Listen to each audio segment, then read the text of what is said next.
మా బాస్ చిరంజీవి ఇలాగే ఒక సినిమాలో ఫస్ట్ నైట్. అప్పుడు ఆపుతావా నీ గోళ? నేను వెళ్ళా? వెళ్ళు. 1 minute. Okay, thank you. వెళ్ళు.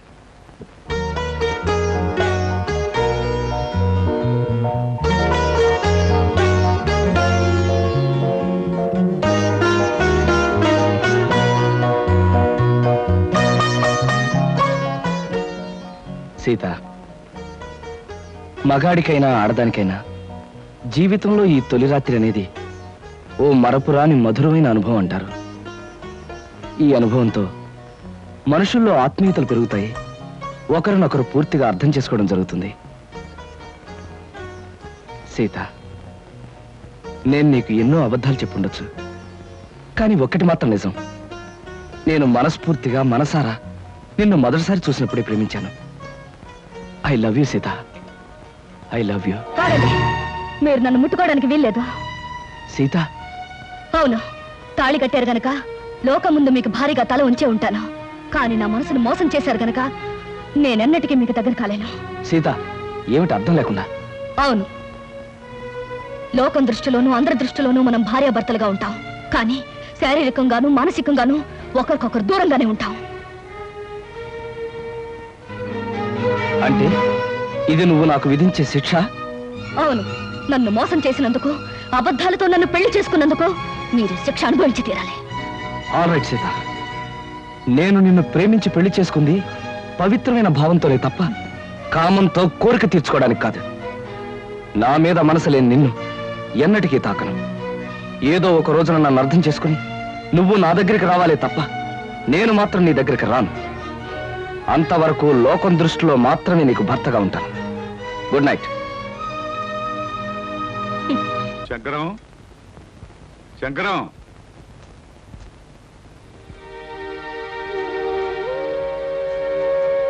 అమ్మా సీత, స్టవ్ మీద వేడి నీళ్ళు ఉన్నాయి, దించేయి. అలాగే అత్తయ్య.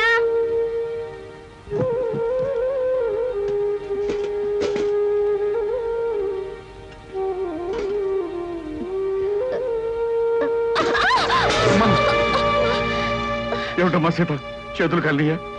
లేదు నాన్న, నా కర్మ ఇలా కాలింది. అవే మాటలమ్మా. అయినా కోటీశ్వరుడి కూతురివి, నీకు ఈ వంట పని అంట్ల పని ఏమిటమ్మా? పుట్టి బుద్ధి ఎరిగాక నువ్వెప్పుడైనా వంటగదిలోకి అడుగు పెట్టావమ్మా? అలాంటి నన్ను కష్టాల్లోకి బాధల్లోకి అడుగు పెట్టాలనేగా మీరు అబద్ధాలు చెప్పి నాకే పెళ్లి చేసింది. అమ్మా సీత, నాన్న, చేతి మీద పడిన వేడి నీళ్లకు నా కన్నీళ్లే వస్తాయి, కానీ నా కన్నీటి చుక్కలు చూసిన మీకు బాధతో గుండె కోతపడి నెత్తుటి చుక్కలు వస్తాయని నాకు తెలుసు. నేను కోరుకునేదేదే. అమ్మా సీత, ఓ మంచి మనిషితో నీ పెళ్లి జరగాలని నేను తాపత్రయపడ్డానే తప్ప నువ్వో పని మనిషిలాగా అలవాటు లేని అడ్డమైన పనులు చేయాలని నేను కోరుకోలేదమ్మా.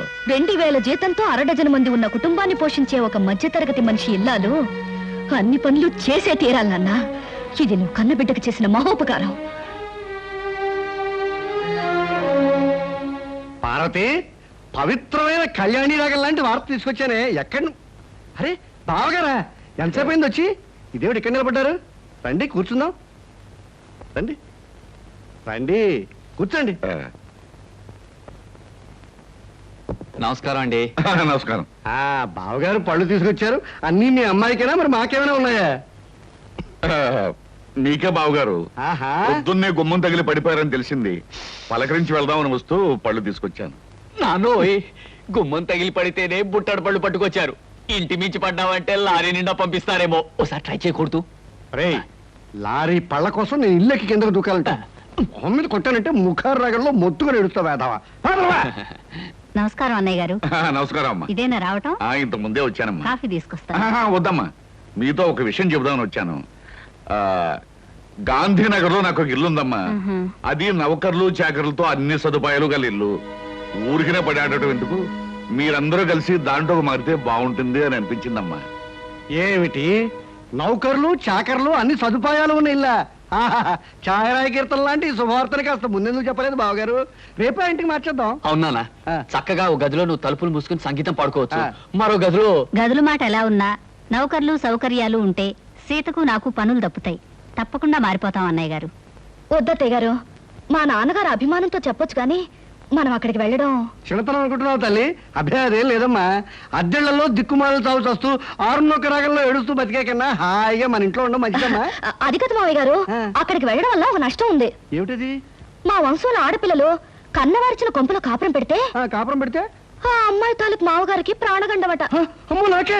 ఇంతకు ముందు ఒకరిద్దరు అలాగే పోయారు ఆ? కాదు నాన్న. ఏమిటి బావగారు, మీకు ఈ విషయం ముందే తెలుసా? సంగీతంతో నేను చిత్రహింసలు పెడుతున్నానని మా వధ ఉంటున్న మాటలు మీరు నమ్మేసి నా ప్రాణాలు తీసేద్దాం అనుకున్నారు అనమాట. నువ్వు పోతే మీ అందరూ ఎంత చక్కగా హాయిగా బంగ్లాలో ఉండొచ్చు. మా గురించి ప్రాణత్యాగం చేయనన్నా. త్యాగం చేయడానికి ఇది ప్రాణం అనుకున్నావా, పంచాలు ఉంగి అనుకున్నావా? మామిడి పండుతో కొట్టానంటే మలై మారుతరాగంలో ఎడుస్తావు వేధవా. బావగారు, మీ అమ్మాయి ఏ పనులు చేస్తే నా ప్రాణానికి గండం వస్తుందో ఒక లిస్టు వేసి ఇవ్వండి. అవి చేయకుండా నేను జాగ్రత్త పడతాను. నాన్న, అభిమానంతో మీరు చేయబోయిన సహాయాన్ని వద్దన్నందుకు నన్ను మన్నించండి. నా నుదుటిని ఇలా రాసి పెట్టినందుకు మేమంతా ఇక్కడే ఇలాగే ఉండాలి. కృష్ణ, అందరూ నిన్ను అదృష్టవంతుడు అని పొగుడుతున్నా, కానీ నీ మనసులో అగ్నిపర్వతం మండుతోందని నాకు తెలుసు. అమ్మాయి పంతం పట్టుదల చూస్తుంటే నువ్వు పెళ్లి వద్దు వద్దని చెప్తున్న అమ్మాయి నీకు ఇచ్చి పెళ్లి చేసి పొరపాటు చేశానేమో అనిపిస్తోంది. మావయ్య, జీవితంలో ఛాలెంజ్ని ఎదుర్కోవడం నాకు చిన్నప్పటి నుంచి అలవాటైన ముందే చెప్పాను. సీతను తప్పకుండా మార్చి నా మనిషిగా, మామూలు మనిషిగా చేస్తాను. మీరేం బాధపడకండి.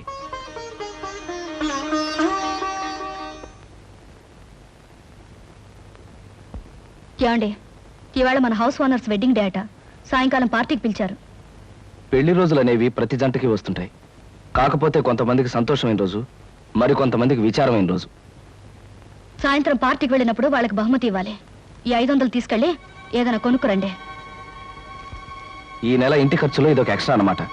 అయినా ఈ మన్మధరావు వెడ్డింగ్ డే చేసుకోకపోతే దేశానికి ఏమైనా నష్టమా? సవ్యంగా పెళ్లి చేసుకున్న వాళ్ళకి వెడ్డింగ్ డే అనేది ఓ పండుగ లాంటిది. 4 గంటలకల్లా పార్టీకి వెళ్ళాలి. ఏదో ఒకటి తీసుకురండి.